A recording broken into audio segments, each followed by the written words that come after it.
భారతీయ సంప్రదాయంలో ఉప్పును ఇతరుల చేతికి ఇవ్వరు. పురాణాల్లో, ఆచార వ్యవహారాల్లో ఇది ప్రత్యేక స్థానం కలిగి ఉంది.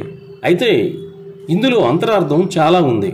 ఉప్పు నెగటివ్ ఎనర్జీని ఆకర్షిస్తుంది. ఉప్పుతో కొన్ని మంత్ర ప్రయోగాలు కూడా చేస్తారు. దిష్టి తీయడానికి, అనారోగ్య సమస్యలను తొలగించడానికి ఉప్పును మంత్ర సాధనంగా ఉపయోగిస్తారు. అలాగే శని భగవానుడికి శనిహోరలో ఉప్పుతో దీపం పెట్టడంతో శని బాధలు తొలుగుతాయని నమ్మకం. ఎలా చూసినా ఉప్పు చేత్తోకు తీసుకోరానిది. ఇక ఆధ్యాత్మిక కోణంలో పరిశీలిస్తే హైందవ ధర్మంలో ఉప్పును లక్ష్మీదేవి స్వరూపంగా భావిస్తారు. అందుకే ఉప్పును చేత్తో ఇవ్వడం అంటే లక్ష్మీదేవిని ఇవ్వడం లాంటిదని నమ్ముతారు. ఇలా చేయటం వల్ల ఇంట్లో సిరి సంపదలు తగ్గుతాయని నమ్మకం. ఉప్పును ఇవ్వటం వల్ల గొడవలు కూడా తలెత్తుతాయని, శని ప్రభావం పడుతుందని కొన్ని చోట్ల నమ్ముతారు. ఉప్పు శుద్ధికి, ప్రక్షాళనకు సంకేతం. చేతితో ఇవ్వటం వల్ల అది తీసుకునే వారికి ఇచ్చే వారి నుంచి ప్రతికూల శక్తులు వస్తాయని కొంతమంది నమ్మకం. ఉప్పును చేతితో కాకుండా పాత్రతో ఇవ్వటం వల్ల సంపూర్ణ శుభ్రతను కలిగి ఉండే అవకాశం ఉంటుంది. ఇక లౌకికంగా చూస్తే ఉప్పు సాధారణంగా తేమకు సులభంగా కరిగే పదార్థం కనుక చేతులతో ఇవ్వటం వల్ల అది నేరుగా తేమకు గురి కావచ్చు. తద్వారా అది గడ్డగట్టిపోతుంది. ఎప్పుడైనా వంటగదిలో ఉప్పు జారిపోతే